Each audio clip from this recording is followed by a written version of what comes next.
Well, yeah, I don't think that's supposed to look like that. That's a lot of water. There's like no oil in there, it's just straight water. Oh my gosh.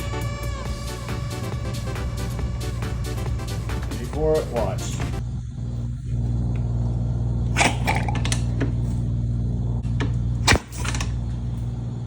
Water bombs! Alright, bringing it up.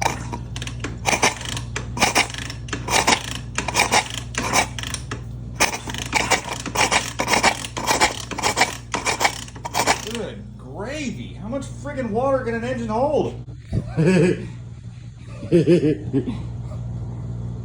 on the ceiling now.